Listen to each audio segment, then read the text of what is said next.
Welcome to an impromptu episode of Slabnomics. This is going to be a little bit different from the normal ones. Call it a practical workshop. And the reason that I am recording this at 10 a.m., not at my usual 2 o'clock in the morning on a Monday, is because I want to give you guys a resource that's going to practically enable you to evaluate cards. Okay? There's a lot of this talk about monetary velocity, about MLD valuation, about how to find opportunities, but I haven't been able to run through a spreadsheet with you guys. I prepared one today. It's through the lens of my favorite set, the 2014 World Cup Prizm set. Best of all, guys, we've started to get some sales roll in.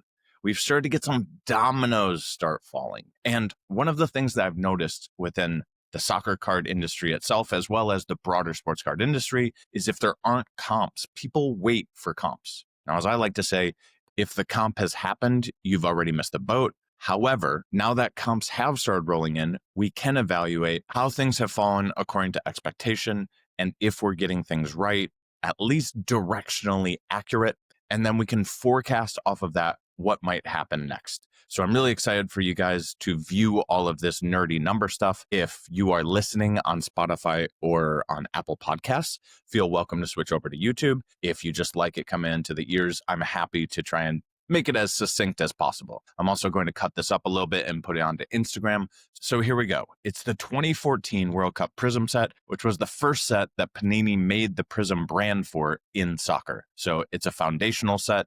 It is clean. It is crisp. It is also worth a lot of money if you look at the set itself. And I'm going to show you guys that really quick as well before I dive into this. So perhaps you say to yourself, I want to understand how much this set is valued, because I want to use that as a lens to inform myself when I'm looking at different investment decisions I can make with cards. So I'm going to first search a specific card from that set. So take any card, it doesn't matter. So in this case, I'm going to pull up the silver from the 2014 set for Messi.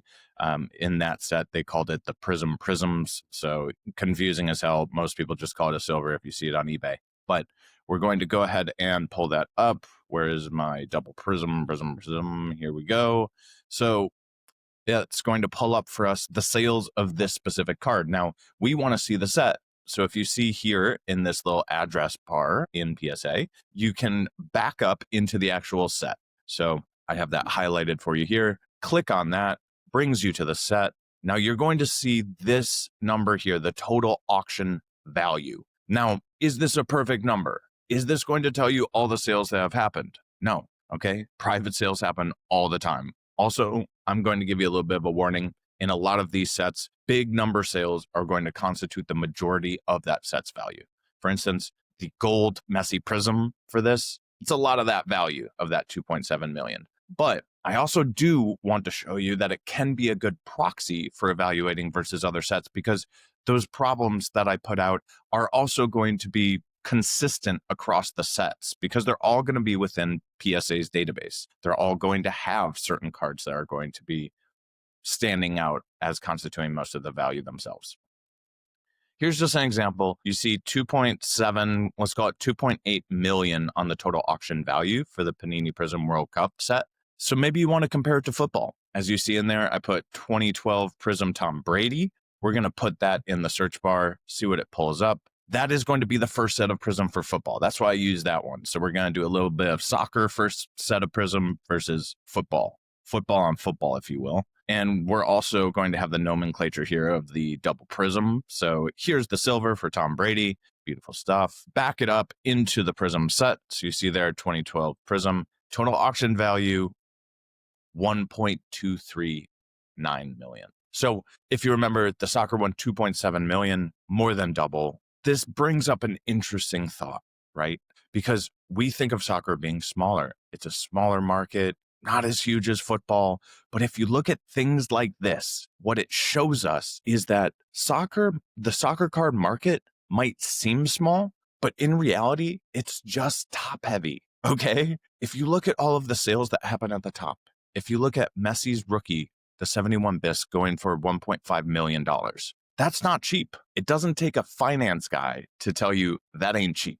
So there's another lens. Instead of us just constantly saying soccer is cheap, soccer is small, tiny market, Look at things like that. Look at data points that say that this Prizm set is more than double the first football Prizm set. If you tell that to your football guys, they will be astounded. I'm going to bring it up to some podcasters who don't play in the soccer space. We're going to have a discussion about that. And we're going to open up some conversation about these false assumptions about the soccer card market. But I've gone on about that enough. Let's look at that Excel sheet. All right. So let's get into the weeds. Let's go into why the hell I spent hours and hours putting together a spreadsheet that has way too many numbers on it. So first off, this is the 2014 World Cup set. I chose certain parallels within this because for me, there are three main cards in this set. Now, there's amazing players within this, like historical great players. But for our sake and what we're trying to look at, we're going to keep it just to these three cards because I believe that the legacy of these three cards will be passed on for years and years down the line. 20 years from now, these three cards are going to be grails, holy grails in people's collections. So first off, we have the matchups, Messi and Ronaldo on the same card. There was an insert series for the 2014 Prizm featuring the matchups between those players playing in the World Cup that year. Messi and Ronaldo being on the same card with the parallels that they have. As you can see there, you have 11 parallels listed there for the matchups. I believe that this is going to get the treatment of the precious metal gems when history sorts itself out. So to me, I'm a big matchups fan, and I don't want to be too biased, but I believe that it's a generational card for two generational prospects being together in the first set of Prizm. You're also going to see a bunch of Messi parallels, and you're going to see the Ronaldo parallels. I put all of them on there, okay? You're going to see the blue Pulsars. They are supposed to be out of 55, but they do not have a serial number. Those are very difficult to evaluate and for people to agree on the values because they weren't put out specifically by Panini in the packs, and they also don't have that serial number on them. But still highly valued by collectors. They just don't follow the usual mechanics. First of all, why did I do this? All right. And I'm going to shout out an Instagram account at Mostly Soccer Cards. At Mostly Soccer Cards is his handle. He reached out and he said, I want to pick your brain on something. I was looking at the matchups cards versus the Ronaldo and Messi cards from 2014 Prizm, and something jumped out to me as being irregular. He said, the matchups base as well as the matchups unnumbered parallels, that is, these have the matchups as being higher in value than the Ronaldo and Messi parallels of the same. So take a red and yellow Pulsar for a matchups, that's going to be a higher value both in raw and in a PSA 10 over the Messi and Ronaldo. So let me show you how that looks on the spreadsheet really quick. Let's see the matchups in the Pulsar right here. We had an anchor price, which I haven't gotten into yet, but 8,800 on May of 2022. In the Messi one, we have, 1445. So significantly less than the 8,800. And then on the Ronaldo side, on the Pulsar, 2,339. So absolutely right by Mostly Soccer Cards. You see such a massive differential between the matchups and the corresponding cards for just the players. But if you now go into the numbered parallels, he says, it flips.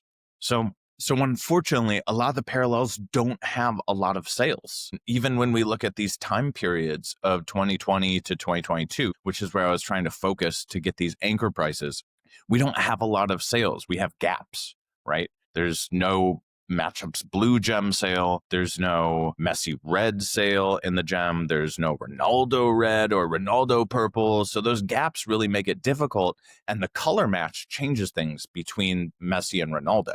You're going to see a higher price for a Messi blue out of 199 than you're going to see for the Messi red out of 149. It's rarer, but the color match means more. So it makes it difficult to be able to compare and contrast these things. But let's just look at the silver. Everybody loves the silver, and it's an easy one to compare, right? Well, another thing about the silver, incredibly rare in this set, okay? So matchup silver, $34,100, okay? That's what it sold for in February 2021. If that number blows the socks off of you, if you didn't know that number, it's a crazy number compared to other things. It's just a silver, right? Well, if you look here, there are 3 silver matchups that are gems. And this is all PSA data, okay? I didn't want to pull in all the BGS 9.5s. I just wanted to keep it simple and keep it PSA 10s, which can get complicated because some of these don't have any, all right? But we're going to say PSA 10s, there's 3 in the matchup silvers, all right? 34,000. Only 3 people in the world are going to have a Messi and Ronaldo silver PSA 10, okay? Just think about that, like the extreme rarity in 50 years. Let's say soccer becomes much more popular just in the card markets. I'm not even saying in the United States, just in the card markets for whatever reasons. Like, how many people are going to want that card? There's 3 of them. All right. That's why it goes for $34,000. That's why there's one up on Goldin right now that's currently at $30,500 and still has 2 days. That thing's going to go for probably $45,000, but we'll get into that in a second as well. I keep teasing you guys with all this stuff, but let's go back to it. All right. So for 34,000 in the matchups, let's look at the Messi. Let's look at the Ronaldo. So Messi, let's go down to silver, 17,220. Still pretty high, but that's half. Okay. That's half of the matchups. Quick aside here, our friends over at GemRate, Ryan is my hero. I tell him every day, I randomly just shoot him a text and say, you're my hero. But there were 21 gems at the time of this comp. When this comp came down in March 2021 for 17,000, there were 21 Messi gems in PSA. There are currently 39. So when we're looking at these numbers, we keep that in mind. Double the supply that we had at that time. So the Ronaldo silver sold for $7,200 in August of 2021. So I tried to get the comps as close as possible in terms of the date. So there are 5 months here. And what we could do is we could equalize by looking at how the index changed over that time period. So I wanted to bake in that possibility in case someone wanted to do that. And in case they were like, you know what, I want to learn more how much the market moved between March and August of 2021. Well, here you go. In March 2021, the index was here at 19,604. So we use that as a proxy for the broad soccer market. 19,604. In August, we were at 25,000.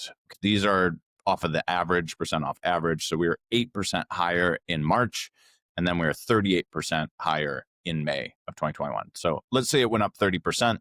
Going back to the data, that would mean that you would take 30% off this number if you wanted to apples the Messi silver and the Ronaldo silver. So basically take off 2K. This was about 5K when the Messi silver went for this. Okay. So now I'm throwing a lot of numbers at you guys. So let me give you a quick recap on what we found out from the silvers, right? Silver matchups, 34,000. There are 3 of them. Messi matchup, Messi silver, 17,000.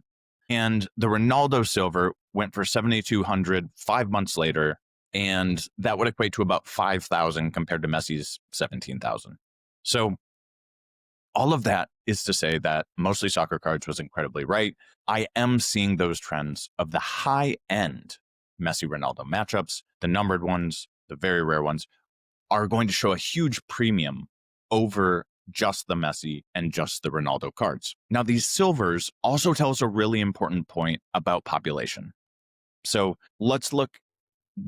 So at the time in 2021, Ronaldo and Messi were about the same. And I know that sounds crazy to you now, but it was the case. And it was the case for many, many years. Growing up, it was always Ronaldo and Messi, right? We all heard that. We all knew it was Messi, Ronaldo. They were 1A, 1B. So March 2021, the index has Ronaldo here at 147,797. And then flipping over to Messi's chart, you can see here very similar price movement on the index, but you can see here in March 2021, 130,955. So the index was actually higher for Ronaldo at that time. Now, wait a second. If we're saying that Ronaldo was even a little bit higher versus Messi at that time on the index, thanks to our friends at Card Ladder, why would his silver go for so much less?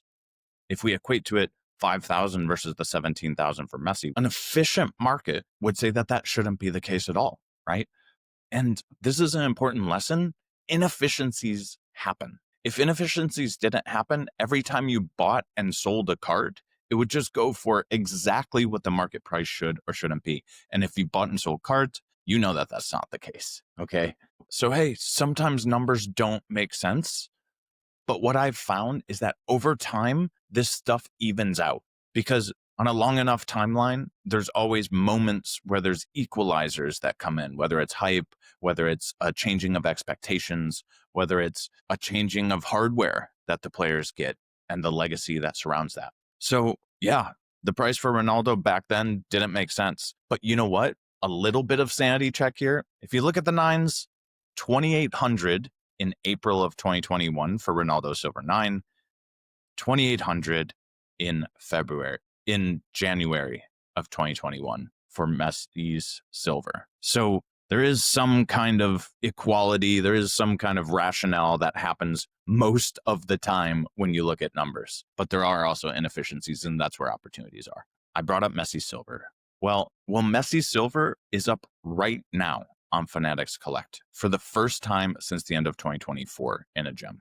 All right. Very momentous stuff because when this domino falls, this is one of the biggest indicators for this whole set. And it's a guidepost that we're able to attach values to and triangulate off of.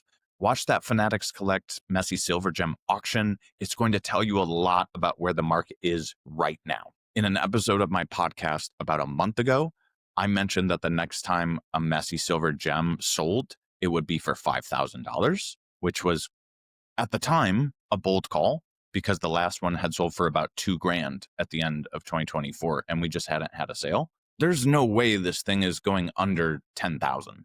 If we're right about the set evaluation and how the other data points we have feed into future sales, because for forecasting, that's what we really need. First of all, let's establish where we are in the soccer market right now. There's been a lot of talk that I'm hearing about bubbles. Things have gone up in soccer a lot, over 200% in the past year. Things have also started rising in other markets. You see, baseball has gone up.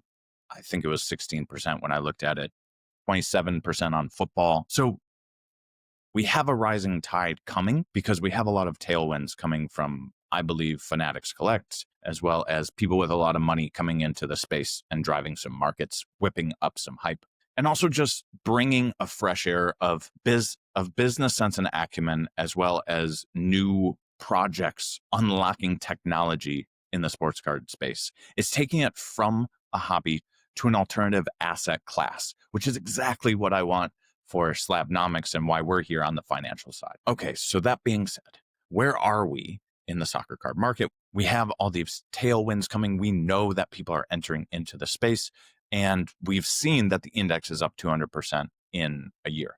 So everyone starts crying bubble because things are going up really fast, and they're going up more than everything else. Now, a bubble is when you have an unexplainable frenzy in an asset class that defies all logic and defies all reason.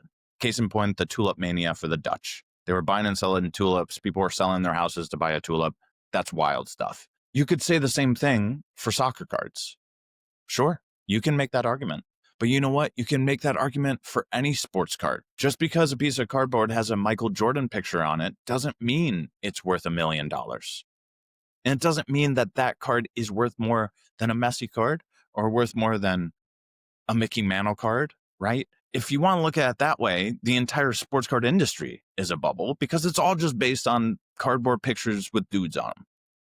So instead of focusing on how much things have gone up, let's tie into other ways of thinking that allow us to explore if we're in a frenzy that defies logic. So let me give you a concrete example. We had a sale this past evening that I've been watching like a hawk for the last 10 days. It finally went through on Fanatics Collect. We have it there on the screen. The Messi and Ronaldo matchups in a gem for the red out of 149 went for $30,300. Why is that relevant? Well, that's a signpost of where we are because we can look back at historical data. So back to the spreadsheet. Let's look at where the highest anchor value we had for that matchup's red in Messi and Ronaldo was. Go back here, 19,212 back in May of 2022. So let's just see where that falls in terms of the past cycle. So in the past cycle, May of 2022 was right here. It was 31% off of the market average, which was actually right in line with where we were talking about for the August sale of the Messi Silver, which was 38%. So 38%, this one was 31%, roughly equal in terms of the last market cycle. So when the matchups red went for 19,000, it was at the same market evaluation point as when the Messi Silver went for 17,220. So it went for 2K more than the Messi Silver. All right. Now, first off, why did the red just go for $30,000? Why did it go for $11,000 more than it went for at the height of COVID? Well, first off, there are only 6 of them. Now, unfortunately, I can't give you guys how many there were when we had this comp because I was unable to find on Generate the ability to go through inserts in order to find their replays. So this card's rarity has held up. These cards are really, really hard to gem, as you can see here. And it ain't no walk in the park. And if there's only 149 of them, that means that you're only getting like 15 if you pull all of them out. Right now we're at 6. I think that's probably pretty consistent with where we were before when this comp happened. So we went over 30K. Card ladder value put us at 24,000. So we busted past that as well. Why is it going for like 60% more than it went for at the height? Well, the market for soccer, we keep talking about how this is just like COVID. And the interesting thing that I see about that is I ask myself, who is saying this? And who is saying this is everyone that came in to the sports card hobby during COVID. Now, I didn't come in during COVID. I came in last year. So I might not have some biases that exist for those that did come in COVID. Now, I can have other biases. In fact, I have to be guarding myself to not have the biases the other way of just seeing everything rose-colored glasses. But what I can tell you is what happened during COVID was very broad. We had this time of unrest where everyone was unable to go outside. We had a time where identity was being stifled and was being continuously restricted. Cards are a manifestation of identity. So to me, the explanation of what happened with the card market at that time is that people were searching for identity. They had a lot of free time. Those two things come together. Everyone's piling into sports cards. Now, they're piling into sports cards broadly. You have this massive influx all at the same time worldwide into the hobby as a whole. Now, that filtered into every sports card market and boosted numbers significantly in every market because it was a worldwide phenomenon. So the popularity of each sport boosted to those levels through the geographic lenses of where those people were coming from. Football went up a whole bunch because Americans were sitting there and they love football. Basketball went up, same thing. Asian and Australia markets also love basketball, which is one of the reasons why it's so strong in the card hobby. Baseball, again, you have America, you have Asia. And then soccer also went up because soccer was so small, especially at that point, that that even though a lot of other people were focused on these other markets, there was still plenty left over for people that are into soccer to make their way into sports card trading for soccer. Now, there were a lot of headwinds at that time for soccer cards specifically, because who's getting into soccer cards at that time? Mostly Europeans, other Asian countries. One of the big ones is going to be grading, or they were unable to send their cards to any graders for any rates that weren't exorbitant. The time periods to be able to send out to gradings quickly became unmanageable, especially if you're overseas. So they were restricted to pretty much raw cards. And where are they able to even buy raw cards back then? We didn't have a lot of these alternate marketplaces that we have coming online now in the past 5 years. So everyone looks at the soccer card market at that time and they're like, well, even during COVID, it went up and then it went back down. Well, it was hard for people to get into the card market in those specific geographical places where they wanted to the most. And all the other locations were focused on the other card markets, basketball, football, etc., that they're more used to and they enjoy watching. Fast forward to now. Here is why this is not like COVID. Look at all the other indexes for where the sports are going. they've had some bumps. You have Tom Brady getting involved. You have Fanatics starting to turn on their marketing machine. You have NFL and MLS doing collabs on their Instagrams. So why is this different than COVID? Well, everyone's not popping into all of these different sports, and you have now all of these more mature markets that are able to sell to them. You have Card Hobby operating over in China. You have Alt. You have Fanatics Collect going strong. You have Goldin, of course, doing what they do. And everyone's going into soccer because everyone sees the World Cup happening. There's excitement around that. I also want to say one more thing on this because I know I've harped on this a lot, but we're going to have a bunch of Europeans coming into America, filling us with the excitement that surrounds World Cup. Because if you've ever been to a soccer match, you know that excitement is crazy. They're bringing all that excitement here. Americans with their card love are here as 52% of the market. And that's going to all come together and coalesce into this massive, massive wave of demand. So yes, the card market is up 207% from when I saw it before. Well, that's because a lot of this stuff doesn't make a lot of sense for how rare it is and how big the soccer market is with 3 billion fans. All right, Matchups Red went for $30,000. There's only 6 of them. Messi and Ronaldo together on their Instagrams have over 1 billion followers. So if you ask 1 billion people if they want that card, I would say a good amount of them would be like, sure, I'll take that.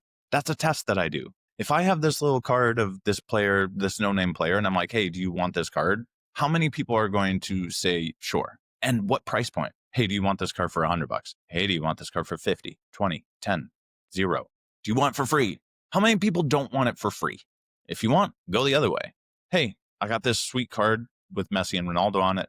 There's only 149 of them made. There's only 6 of them that are in a perfect condition. Would you like this card for free? Would you like this card for $20? Would you like this, etc.? Right? So that's kind of how I think about demand and how the volume of people makes up demand and makes up that bidding system. It's all built by supply and demand. So let's go back to the spreadsheet a little bit. Now that I've talked about why I don't think this is a bubble, why I think we're just getting started, and why these evaluations and why these values have a lot of room to run. So we talked about the Messi Silver that's running. We talked about the red matchups that already ran. Here's another data point that we already have. The Messi Blue Prizm went for $24,700 on eBay. That was, a couple weeks ago, September 8th. So it was very exciting when that all went down because that was one of the first big dominoes. Let's look at the Messi Blues and let's see how that tracks. So Messi Blue, we got right here, the highest that we had was 17.4. 17.4 versus 24K that just happened. All right. Now, the pop is consistent, which is always nice. So when that happened in February of 2022, the 17,400 sale, we had a pop of 6. When this sale happened in September, we had a pop of 6. So apples to apples, this thing just went for $7,000 more, which is a solid 40% or so. So we're up 40% on all the highs just for Messi. If Messi's demand is consistent, you could take all of these highs that you see here, you could equate them to where they were in our soccer equalizer. If you want to make sure that, the February of 2021 versus the August of 2020, where that shakes out to, and then you can find out what all of these should be worth. Now, that's one data point. I already told you the red matchups data point, which shows that it's also leaking into the high-end matchups. So back to the whole point of where this video came from. Mostly Soccer Cards says, why isn't it happening in the lower end stuff? Unnumbered stuff going to go for a less of a premium versus the matchups. And it's a good question. I don't know the answer fully. But what I will say is demand is starting at the top and it filters down. Because as human beings, we wait for indicators, we wait for signals, we wait for safety. We want to take a little risk, but not too much. And everyone has different risk appetites as well. So if you've been waiting on the sidelines and you've been watching all of this stuff happen and you've been thinking to yourself, I should do this, I should do that. And then sometimes you're excited about it, but then you get tempered in your expectations. Look, I'm not going to tell you to take risks that are irresponsible. Always be responsible. But if you have an investment thesis and you say, I think these cards are undervalued for the demand that there is out there. When people say sleeping giant, This is a sport with 3 billion fans in the world. The reason that the soccer card market has not blown up before this is very simple. The entirety of the market is made up of the US, Japan, and Australia. Those countries have been focused on basketball, football, baseball. That's it. Each of those sports is a big Olympic swimming pool. All of those markets grew. Those swimming pools did not start out as Olympic-sized swimming pools. They were tiny little kiddie pools where kids would pee in them. That's where they were at first. Baseball didn't really take off until the 80s in terms of the card production. As we know, that resulted in the junk wax era. Same thing for basketball, except for basketball then trailed a little bit into the 90s, and then that took off. And then football got really popular in the 2000s. Well, guess what started up in the 2010s? That's where a lot of these cards started going. 2014 was when we had the first Prizm set. 2017 is when we had Topps Chrome come in for soccer. 2019 is when we had Topps Chrome Sapphire start for soccer. It's all following this same path of maturation. And why is it now? Why is this different? Why are the US, Japan, and Australia going to treat it differently this time? Because there's no other sports going on during the World Cup, and because the World Cup is in the backyard of 52% of the market next year. And one more thing about that, everyone calls it a bubble because volume is spiking and going crazy. Look at the volume on the card ladder chart that I have for you here. Just a massive spike up to 66K. I mean, we were trending through more like 20K, 18K. Okay, then we started getting some movement here. We started getting some fun, and then everything all came together and went parabolic. So the volume went up 6, 7x. And what I keep telling everyone is so the volume went up 6 or 7x. And again, it's a little kiddie pool that is soccer. I showed you guys some of those pops, right? 6, 3, sometimes you'll get 10, double digits. Like compare that to some of the Brady comps, the Mahomes comps, and things like that. And this is a player that is universally loved. Messi is adored. So it starts up at the top. You start seeing those 71 BIS sales that are EK, and then they're like 700K, and then they're 1 million, and then they're 1.5, and everyone's like, whoa. It's because those people, the whales that are buying those cards, have a singular focus. They're like, I see this is happening. Then they ask themselves, am I going to do something about this or not? And they do some research, and then they decide, I see these tailwinds because of this, this, and this reason. I'm going to purchase this card. Then they begin that process. They do it very deliberately. They get it done. You see the sale. People have been talking about the soccer card market blowing up for a long time. Many people didn't do much about it. Why? Because unlike the whales, we get distracted. And those distractions pop up, and every once in a while that idea pops back into our mind. But it gets fainter and fainter the more we let distractions push it out. So a little bit of a wake-up call, guys. If you have these ideas early, do what a whale would do. Have the idea, formulate your thought and your investment thesis around it, then decide what actions you're going to take, what concrete actions you're going to take, what you can afford through your budget, find what are the best manifestations of that, right? Because there's a million cards, so how do I choose which ones? It's a theme for another podcast, but you need to create that thesis and that play that you're going to make if you want to take real concrete action. And I encourage you all to do so. To recap, because I've thrown a lot at you guys, I know this is long form. I try and break it up as much as possible, but at the end of the day, I'm just throwing this all out at you guys, and hopefully we can digest it slowly together. We're seeing indicators that show us that the soccer market is well beyond where it was in the height of COVID.